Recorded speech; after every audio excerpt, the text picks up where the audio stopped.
Here after another demoralizing loss for the New York Giants, 24-20 this time to the Atlanta Falcons. Pretty similar way that it ended, so let's go with our three takeaways here. Number one, the Giants' late game defense, deplorable. There's really no other way to talk about it. They let the Falcons just stroll right down the field, 70 yards. They actually scored with plenty of time to spare, and that's even after Julio Jones catches a big deep pass down the left sideline on Prince Amukamara. He gets ruled down at the 1. So they get to knock off even some more time. But look, the Giants need to be able to make plays late in these games. They haven't been able to make them. Maybe part of the reason is, look, John Beeson wasn't on the field right there. A good quality veteran. Dominique Rodgers-Cromartie wasn't on the field at the end of this game.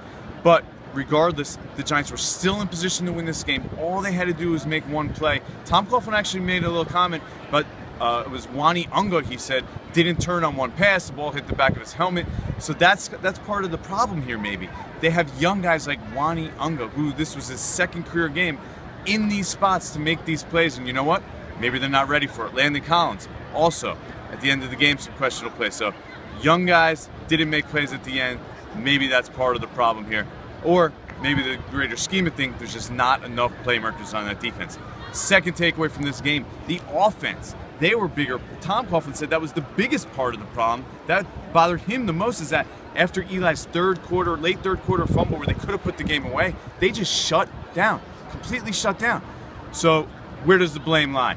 Eli Manning, you can't take that sack. You can't fumble late in the third quarter. He held on to the ball forever, didn't have any feel on his backside, and then they shut down at the end. Delay a game penalty, inexplicable, especially for a guy who just pocketed an $84 million contract and is a 12-year veteran.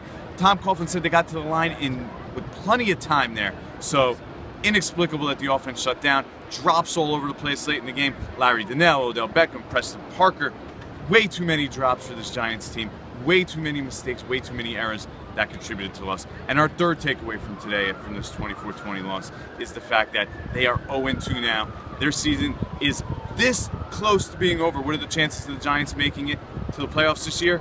Since 1990, 11.7% of the teams have made the playoffs. So the Giants' chances of making the playoffs right now are basically 12%. And that's not even taking into account the roster that they have assembled here. So it's not looking good for the Giants. This was another bad loss. Those are our three takeaways from today. We'll be back soon enough. Thursday night, Giants have a quick turnaround. Try and get it solved by then. See you then.